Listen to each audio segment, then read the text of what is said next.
This is a security announcement.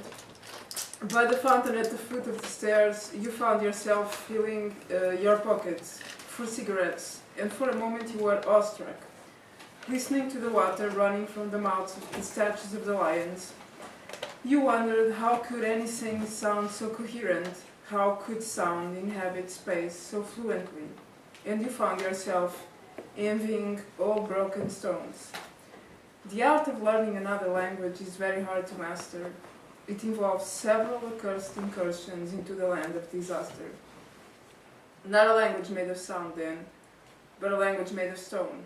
And not a language that is your own either, for they are all starting to be borrowed, and you are slowly starting to realize that it might be the case that you will lose many languages across the span of your lifetime, perhaps as many languages as you will collect: friends, borders, changing seasons, beds, books, cafes, the lingering smell and taste of bodies that you have loved, and, like the mind struggling to remember a word that is missing, you are bound to slowly start to forget. Not a language made of sound then, not the one your mother and your aunts taught you, from which you inherited your accent, because of which other kids made fun of you at school, when you moved from the small town you grew up in to the city. And it's true, they all could tell where you came from. That is the other language, by which you learn all the other languages. You now love the one that made you miss the river that runs through your village, and the high windows that would open to an inner courtyard where orange trees would blossom in March. In the dead of winter you will start to forget.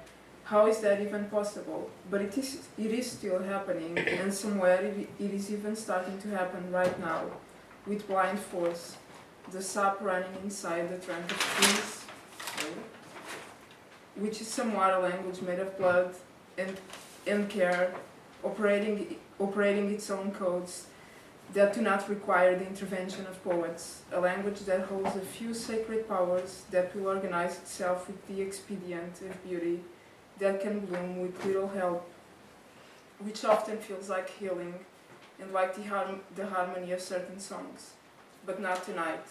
Tonight, not even the solace of simple phrases, the codes you have said with those you loved, but a language made of stone, made of the materials you do not want, the ones that are used to build walls, but not a language to express the many ways in which we are good at walling ourselves in. Instead, the one in which one could say, I wanted to have found you down there in the sand in an open day, with your back turned against the sea. I wanted for us to start talking again at the point where we stopped. The language I mean, the one that may be spoken by the angels in that small church courtyard which is now locked away for winter.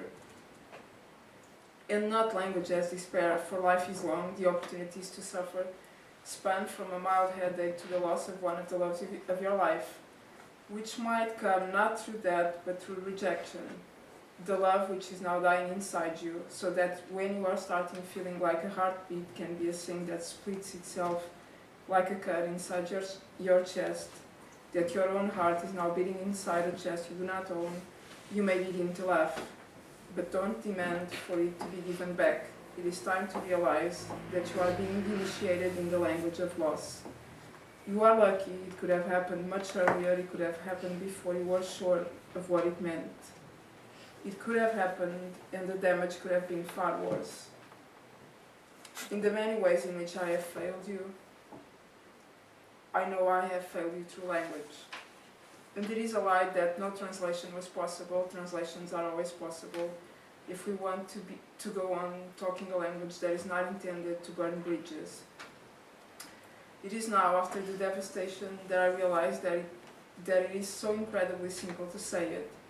Hence, why not a language made of sound? Because that, so I have heard, can be used for laughter and song, and the clever idleness of metaphors. And who would want that now if we can use stones to build walls, and that sort of language makes things so much easier, but not the actual stones we have used and will use in our walls, and not the ones we will at some point hurl at our enemies. A language that could break your chest wide open, but not like it happens with old statues, when regimes need to update faces and figures in parks and gardens and main squares. More like what language does to you when we are told in one of the chronicles of the life of Saint Filippo Neri, a saint of Rome who asked God to give him a big heart for him to be able to both love and endure his fellow men and their stupidity. And God, who so loved Filippo, made his heart so big that it cracked his ribs. The language in which that can be said, and the one in which we can get away with saying it, and also the language in which we get to wonder what kind of relationship this God had with this saint. That is the language I mean.